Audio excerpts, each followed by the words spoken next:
Well, hello everyone, and welcome to another episode of Harebrained Games. The week in games. This has been one scorcher of the last few weeks up here in the northwest of America, in Washington. It has been hot, hot, hot, hot, hot, hot. I love it. You give me 100, I am a happy man. The people around me, not so much. They tend to kind of melt and go, I can't do it. I can't even move a piece. But, that said, it'll probably cool off later. It's Seattle, it always does. But, anyway, it's been a little hot and cold here game-wise, too. Though things are heating up as we get into more engagements like Gen Con, which is finishing up, and Dice Tower Con, another con, and confound it, there's too many of them. Not really. But with that, let's get to the news. Alright, well here's a flash for you. Anyone who's ever been into Warhammer 40k, which is a miniatures-based game, I'm not a miniatures guy as much, or miniature wargaming and stuff, although I do tend to like to go to some of the board gaming haunts and see them set up their terrain and their arenas and do battle and such. But we have two, not one, but two Warhammer 40k themed games coming out that well, let's just let you decide how well they match. There's Warhammer 40k Monopoly, and then there's Warhammer 40k Munchkin. The latter, maybe I could see. The former, I don't know. I leave that up to you, the viewer, to decide. In other news, Disney has put out Villainous, which is available at Target, which is a game that features the villain characters in all of their themes. I don't know if these villains will get a happily ever after, but we will have to wait and find out, as I don't have my copy yet. Finally, Kickstarter news.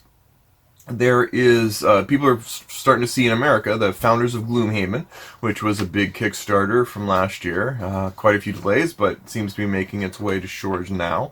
And right now, Vital Lacerda, known for Lisboa, and The Gallerist, some of the more like epic brick-sized complex games, is putting out Escape Plan, which is along the same vein of complexity, where you have simple actions that explode into a myriad of sub-actions and choices, where you are trying to escape, along with several other competing burglars, a city. So with that, it's a little pricey in the $70 range, and it'll be available next year. But for those of you who are interested and have enjoyed some of his exquisite previous games, definitely give it a whirl.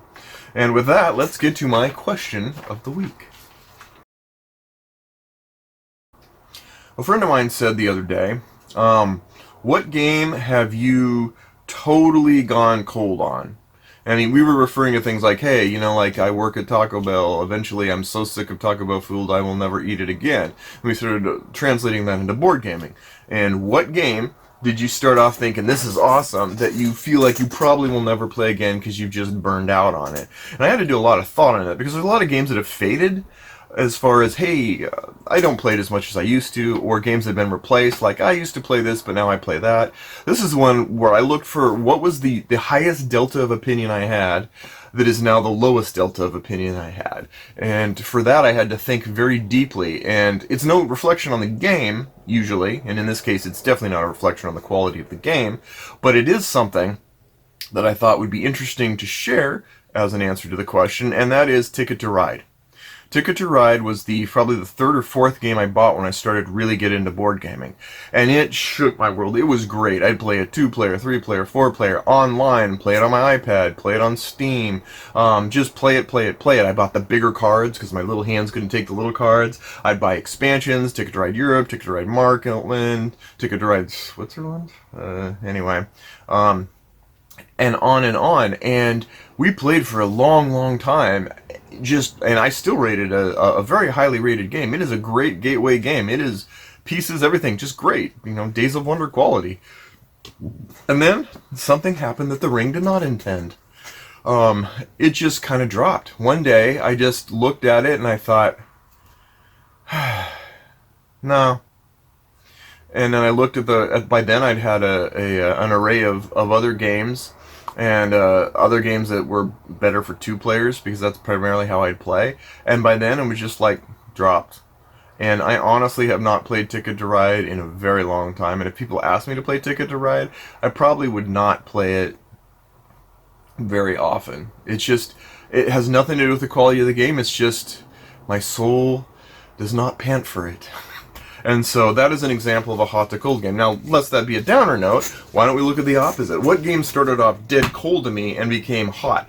So delta of coldest initial lukewarm reception to highest reception. And that was an easy one. That didn't even take me more than 2 seconds because I know what that game is already. It's Lord of the Rings, the Living Card Game. This is a game developed by Nate French several years ago. And when I first tried it, I despised it. I hated it. It was bizarre, like swirling morass of mechanisms that didn't just seem to jibe. It wasn't a direct, like, I attack you, you attack me. It's magic with a Tolkien flair kind of thing. So I set it aside and I rated it like a 3, maybe a 4, something like that, just because I like the artwork. Went back a year later though, same thing. Like, I don't get it. So you would think the story would end badly, except that a few months after that, I decided, okay, I have to understand. The artwork's too good. This seems solid. Something is amiss here, and I tried it, and then it clicked. And sometimes games are like that. They just click belatedly. And in this case, it clicked very solidly, and suddenly I got it. I got what I was doing. I got the journey. I got the quests, the variety, the originality, the deck construction, which had been a bane to my existence. I started to mesh with, and so it went from a 4 to a solid 8. And so that's an example of a game that sometimes the first impressions, I would say almost always the first impressions are generally my lasting impressions, but not on this game. Sometimes you just feel like, I think I'm missing something here and I'm going to keep trying it. And it took a year and a half, but it clicked. So that's the question of the week answers. Let's get on to my 3 games, which I'm very excited about. Alright. First game, it's a game I played last week with some brand new gamers that came over to my house. And one of the things I like when they're just kind of like, I'm not real big on deep, lasting games. It's 9 at night. We want to play something for fun. There's a lot of games that suck at that. Mostly mainstream ones, or at least ones I think suck. But there are some that I think actually provide me entertainment and at the same time don't take forever to teach. Las Vegas is a game that fits that bill really well. In its essence, it is like 6 little cardboard slots. Everyone gets 6, 7, 8 dice, and that's almost it. There's some paper money or cards that are money, and that's it. That's really it. Like, with those bare bones components, Rudiger Dorn has been able to create a game that keeps people entertained and keeps people kind of on the edge of their seat. You're rolling to collect the highest money from each of these casinos, 6 casinos that you put your dice on. The rules are so simple that by the time you're done rolling your first dice, the first 2 times, people get it. And then they start to get the strategy, like, oh, I can mess it up. There's a couple little things, like at the end of a turn, like you place your dice, you roll dice, and all the equal dice of the same kind have to go on a given casino. So if you roll 4 4s, you can't just put 2 4s on there. You have to put 4 4s on the casino that's labeled 4 dice.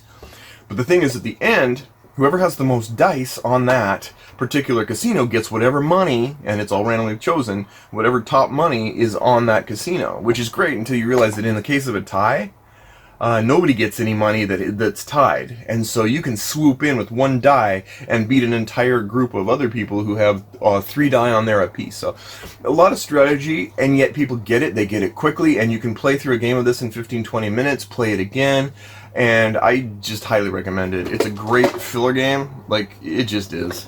So give that a shot if you ever have that sort of situation come up. The next game came as a miniature market deal. I like flicking games, but I haven't found a flicking game yet that I've absolutely adored, or that I've found to be great. There are really good flicking games. Flick 'em Up, Disc Duelers, Ascending Empires. Those games are good, but a great game I have yet to find that's flicking. A great flicking game. And I may be on the cusp of it thanks to this big bad baby here. SEAL Team Flicks, which just arrived. Now, I'm still putting the maps together. You'll actually note there are cardboard maps that are 3-dimensional in their walls that have to be constructed, and in this case, some of them are a little loose, so I have to glue them on. But this one, in SEAL Team 6, you are cooperatively going out and taking out bad guys with your team of 6 flickers. Now, the box is huge. I did not expect a huge box for some reason, but it has to be because it stores all of the game maps in the 3D fashion. It stores all of them in sort of like in a fashion where you can just lay them all down there. You don't have to reconstruct the map, which was really good because you can just get the game out, get the pieces, and you're playing right then and there. You don't have to go, now we have to put these barriers out or whatever. It's one thing. Flick 'em Up took a little more time for for younger kids. This is great. I will probably do a full review on this because I've only read basically some of the manual, enough to know that this is probably like going to be really up my alley. But this looks to be like it could finally be a Flick 'em Up game that I consider great. Don't know yet, votes out, but that's that. Finally, last week, those of you who saw my Hitler's Reich review know that I was looking for a nice, tight 1 to 2 hour World War II recreation, and I found it in Hitler's Reich. On the flip side, there is Cataclysm, which came out nearly at the same time, but it is more of a sandbox game.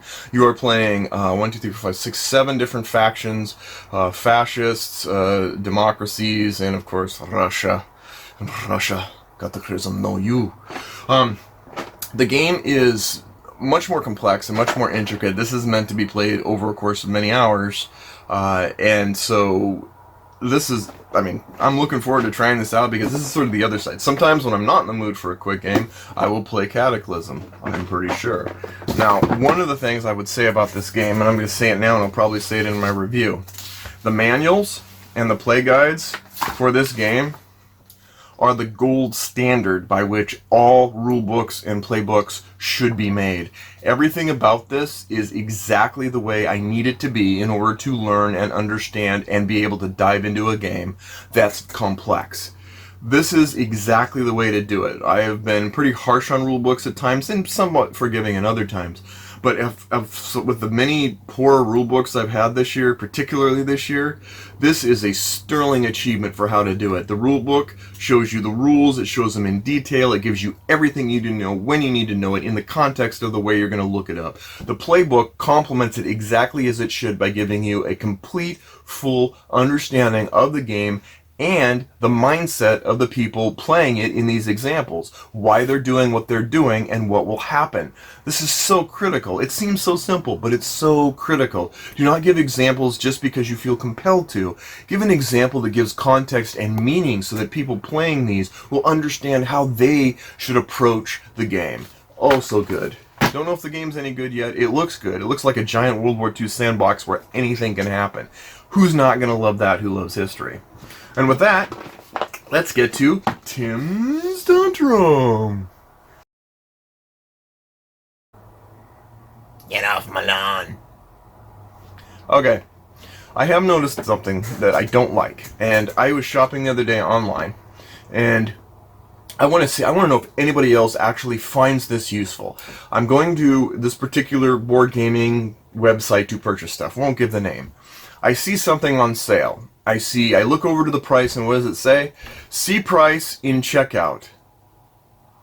So they went out of their way to make sure I didn't see the price. So prices on everything else, like, hey, this game's $13, this game's $23. See price in checkout. So what is it required that I need to do? I need to go put it in the cart, and go from the cart to the second part where I'm looking at my cart, go to checkout, and right at the part where I'm supposed to be able to buy it. Only then do I get to see this amazing price.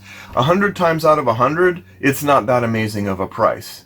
It's not that interesting to me. And so I'm curious what value. I know from the perspective of the site owners that if they can get something in a cart and you're already over there, that maybe by the time you see it, it'll swing your vote towards buying it. It has the opposite effect for me, because if I go over there and find out that this isn't a deal so good that that it should be banned in 26 states, I will not only not buy it, I will probably look elsewhere to find something else. I don't know. It just irks me. It's extra work that serves no purpose for me. But that's my perspective. I am curious about anybody out there, any consumer, that would actually find that to be a compelling idea. I mean, I guess there's some mystery to it. Maybe. Like, oh, I wonder what price it is. I wonder if it's really good. But is it really? Does it really actually translate or capture people's sales more? I don't know. I've never liked that practice. Anyway, I just show me the prices. Just show me the money. But anyway, that's my tantrum for the week. I'm curious as to see if maybe I'm not seeing that some other customers can benefit from that or find that titillating in some economical fashion. Anyway, that's it for this week. Thanks for joining us, and we will see you next time on Harebrained Games.